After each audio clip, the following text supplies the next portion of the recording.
Ah, come on! Welcome to another episode of Haunt Ventures with Melissa and Jason. This is your monster mud. You can see it's pretty thick.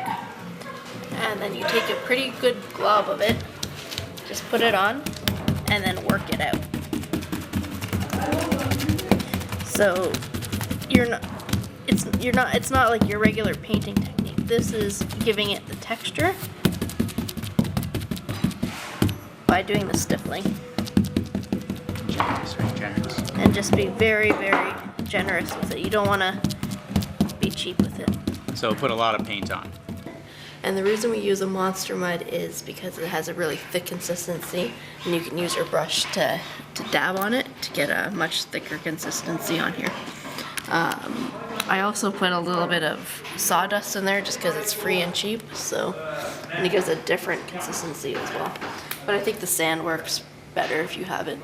So now I take my water bottle.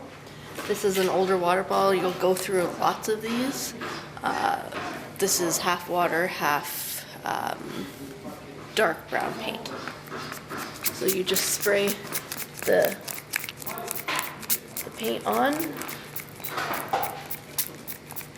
I actually saw this technique from Jabo, I think it was, on Halloween Forum for fencing, rusted fencing he was doing, and I liked it. So your water bottle might get clogged up, so what I do is I just put it in some water and then spray it again. And there'll still be some paint in there, so there's no point wasting it into a towel or anything. So just do that until it runs clear.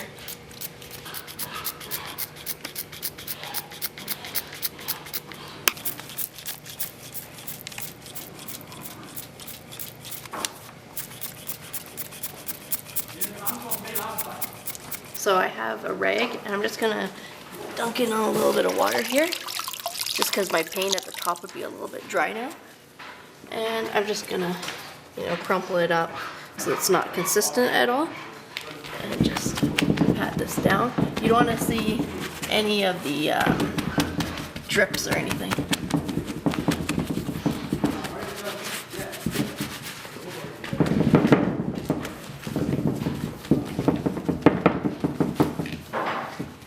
You want it to be pretty inconsistent.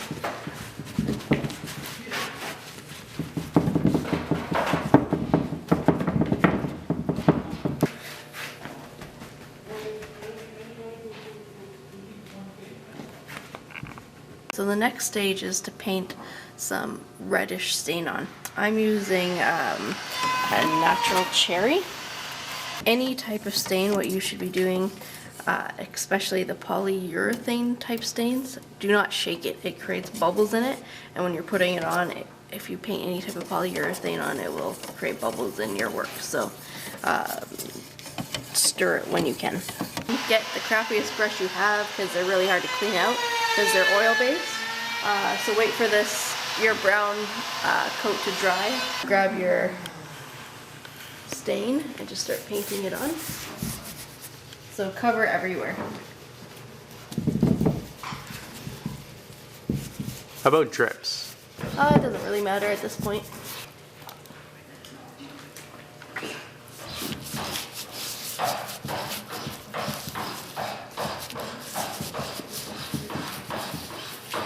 So after I put my thick coat of stain on, I want to take off all the excess. So just dab.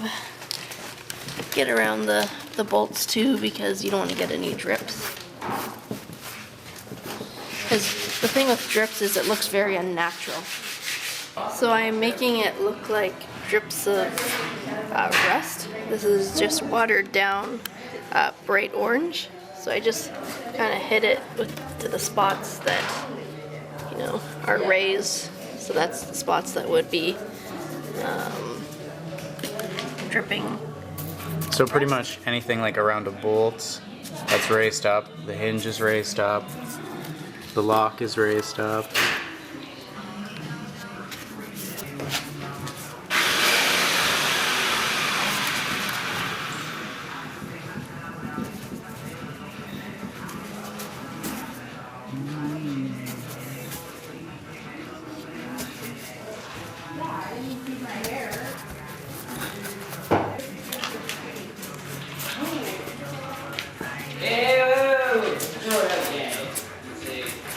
this stage, the orange looks too harsh, so you want to kind of water it down. So what is this? You're doing water? Yeah, this is just water. Just to make the lines not look so harsh. Like so orange?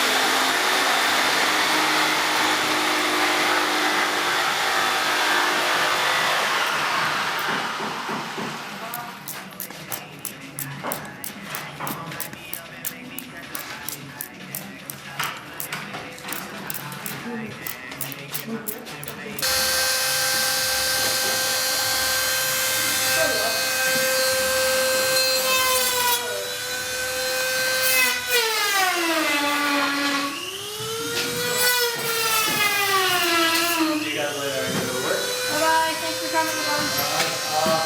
I'm not working next Sunday, I'll come again. What? I'm not working next Sunday, I'll come. You're not working next Sunday, go home.